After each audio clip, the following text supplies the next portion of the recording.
le parcours pour l'être, j'ai fait un concours d'abord pour aide sociale et j'ai eu à travailler au centre hospitalier de l'Or de Malte. Au bout de quelques années, j'ai fait un concours professionnel et je suis retournée à l'école nationale de développement sanitaire et social pour être assistante sociale où j'ai fait une formation de 2 ans. Moi, j'avais d'abord, il faut le bac. La plupart du temps, tu fais un concours direct. Mais moi, j'ai fait un parcours avant d'être assistante sociale. J'ai été aide sociale, exercé cette fonction pendant des années et j'ai fait un concours professionnel. Le chômage, au début, comme après une formation, et comme c'est un concours national, c'est le ministère de la Santé qui t'affecte dans une structure. Le centre hospitalier d'enfants Albert Weiss, c'est moi-même qui l'avais choisi.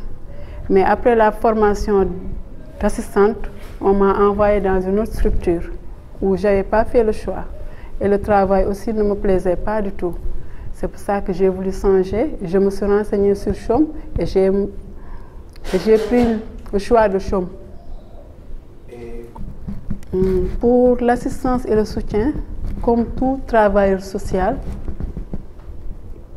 je suis appelée à accueillir, écouter, orienter et accompagner les malades lépreux. C'est le rôle principal que je joue ici. Accueil, écoute, orientation et accompagnement aussi. Si un malade est en mesure de payer, il paye. S'il n'est pas en mesure de payer, il ne paye pas. Parce que la plupart du temps, il y a des partenaires extérieurs qui peuvent nous appuyer pour la prise en charge des malades, qui ne peuvent pas payer. Parce que la participation pour l'hospitalisation, c'est une somme symbolique qu'on demande aux malades. Ce n'est pas une tarification normale, c'est un forfait symbolique qu'on demande aux malades la plupart du temps. Si le malade peut payer, il participe à sa prise en charge. Sinon, c'est le CHOM qui prend en charge ou bien les partenaires extérieurs. Si le CHOM ne prend pas, le CHOM prend.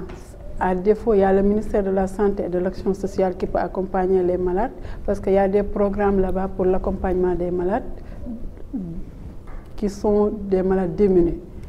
Il y a aussi les bonnes volontés.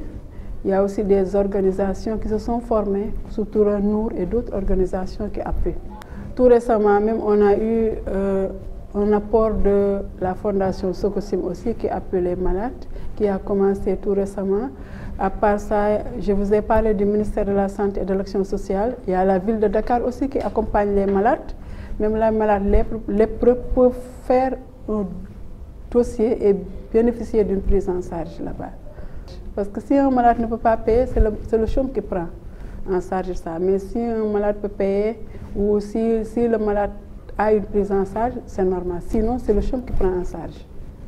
Pour la réinsertion, comme nous travaillons en étroite collaboration avec la Direction générale de l'Action sociale, qui a des branches qui sont là-bas pour les malades démunis, on réfère centre de promotion et de réinsertion sociale.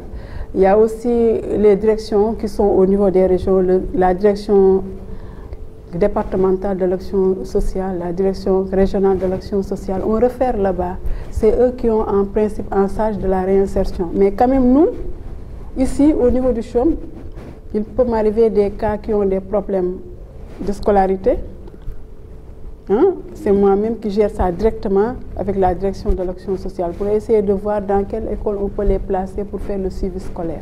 Comme pour ces genres de trucs, on est en train de chercher des partenaires.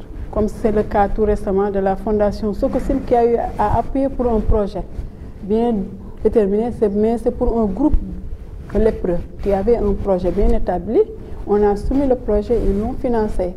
Mais pour la réinsertion, la construction dont vous parlez, on se base aussi sur l'action sociale parce qu'il y a un démembrement qui s'occupe que de ça, qui s'occupe de la RBC, réadaptation à base communautaire. Pour le projet personnel, il faut que le projet soit bien libellé.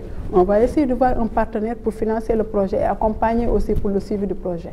Oui, pour les familles, la plupart du temps, quand un malade est hospitalisé, il y a un répondant qui peut être la maman, le papa ou bien un frère, une sœur. On fait un entretien en même temps aussi pour voir si le malade a partagé l'information, surtout de son statut. Parce qu'il y a des malades qui ne partagent pas. Mais si le malade a partagé, il forcément, on doit faire un entretien avec un membre de la famille pour mieux cerner le problème du malade et essayer de trouver ensemble une solution pour une bonne prise en charge du malade. Le travail social est pluridisciplinaire. On peut accompagner sur le plan psychologique, on peut accompagner sur le plan économique pour la réinsertion dont vous parlez, les projets. On peut accompagner sur le plan sanitaire aussi. On peut accompagner aussi même la famille. En dehors du malade, on peut même accompagner la famille, mais ça dépend des moyens qu'on a. On ne dira jamais que c'est suffisant. Chaque fois, si on a davantage, c'est mieux chaque fois.